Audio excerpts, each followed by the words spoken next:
Bonjour à tous, c'est Quentin pour Aerospace, la chaîne de l'aérospatiale et de l'astrophysique.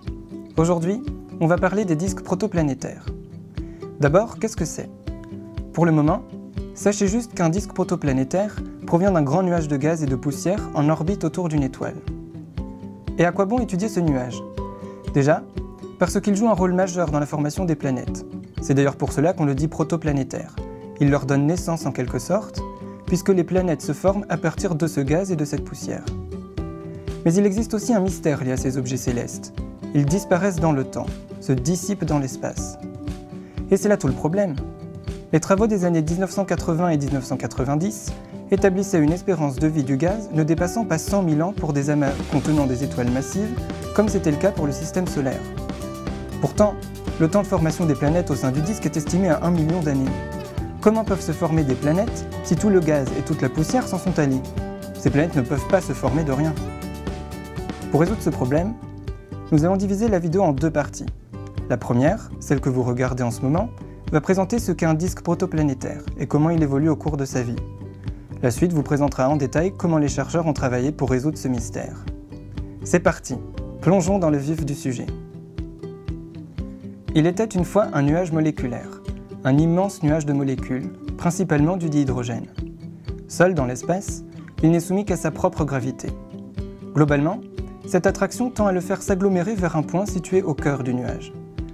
Ainsi entame-t-il un effondrement sur lui-même, une contraction qui permet en son cœur une augmentation de densité telle que se formera une étoile. Passons les détails de formation de cette étoile. Ce qu'il faut admettre, c'est que ce nuage était initialement en rotation. En physique, ces rotations sont caractérisées par ce qu'on appelle un moment cinétique. Il s'agit d'une grandeur, notée L majuscule, qui relie la géométrie, la masse et la vitesse d'un objet.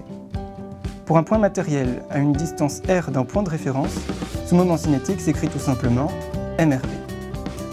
Pour la rotation globale, qu'on appelle rotation solide, ou pour plusieurs rotations locales, par exemple dues à la turbulence, différents moments cinétiques existent. Comme la probabilité que ces rotations se compensent est nulle, le moment cinétique global est non nul, et finalement, il y a un sens de rotation qui est privilégié. Pour notre exemple, le sens horaire. Donc finalement, le nuage est en rotation, éventuellement très lente, mais il tourne tout de même, et préférentiellement autour d'un axe qui va se distinguer parmi d'autres, et devenir l'axe de rotation du disque. Sur notre exemple, il ne peut pas être représenté.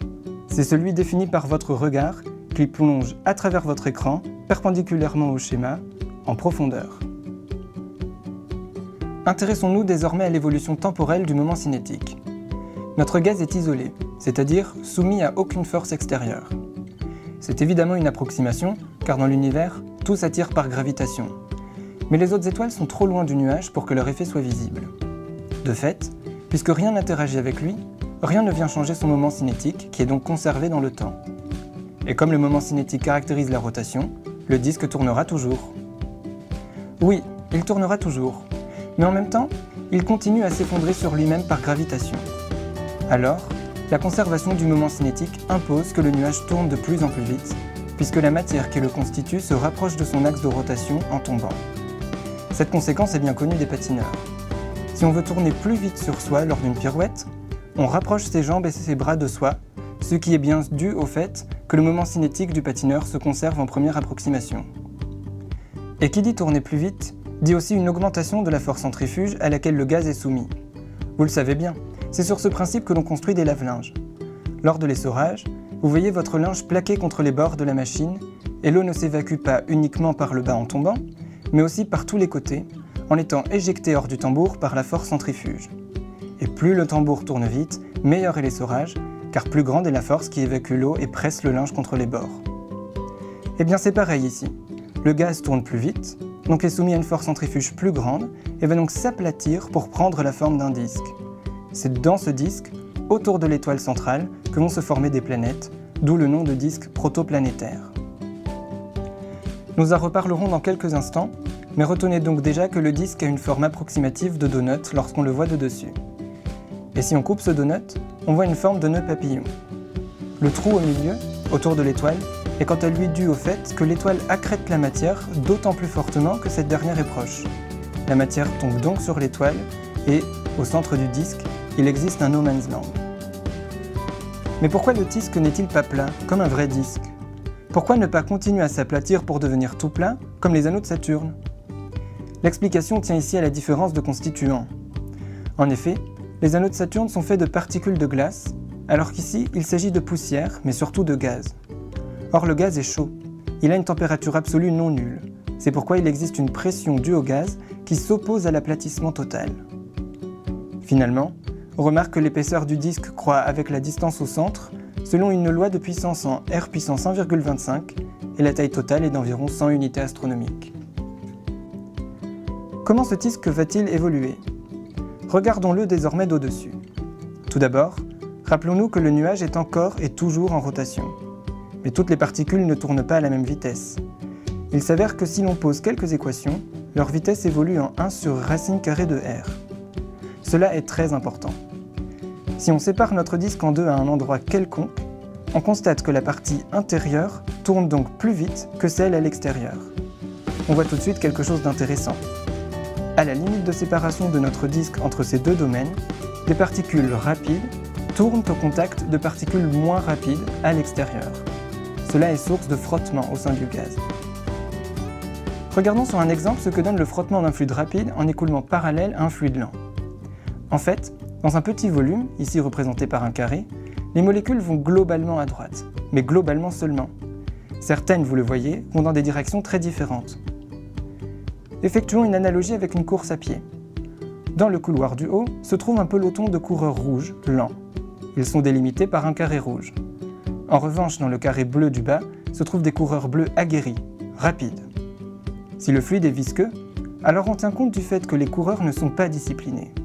Certes, ils courent globalement vers la droite, mais des échanges de joueurs ont lieu. Ici, nous n'envisageons qu'un échange.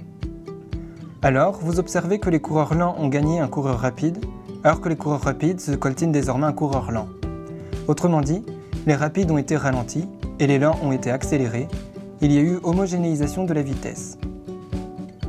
En fait, ce qui provoque cette homogénéisation s'appelle viscosité. Et nous la connaissons bien. On dit souvent que le miel est plus visqueux que l'eau, et c'est vrai. Regardez. Si vous retournez votre pot de miel, la couche accrochée aux parois et précédemment immobile ne voudra pas bouger. Celle en surface, en revanche, voudra tomber. Mais la viscosité du miel impose que la vitesse soit partout la même, soit une vitesse nulle, soit une vitesse de chute. Du fait de la viscosité et de ce désir d'homogénéisation de vitesse, la surface du miel va être ralentie et donc couler lentement. La même homogénéisation de vitesse a lieu dans notre disque protoplanétaire. L'extérieur tourne alors de plus en plus vite, donc ce moment cinétique augmente car il caractérise la rotation. Au contraire, celui du centre qui est ralenti diminue. On a donc un transfert vers l'extérieur du moment cinétique. Le même transfert a lieu pour l'énergie, et d'après les équations, cela provoque un étalement, car plus l'énergie et le moment cinétique sont grands dans une zone, plus la particule s'éloigne du centre de l'étoile. Le disque s'étale alors tout au long de sa vie en déversant son énergie et son moment cinétique vers l'extérieur. Mais puisque le gaz en périphérie s'éloigne trop de l'étoile, il échappe de plus en plus à son attraction gravitationnelle et vient finalement un moment où les molécules vont réussir à s'échapper du nuage. C'est une forme de dissipation de masse, expliquant en partie pourquoi les disques protoplanétaires ont une espérance de vie limitée.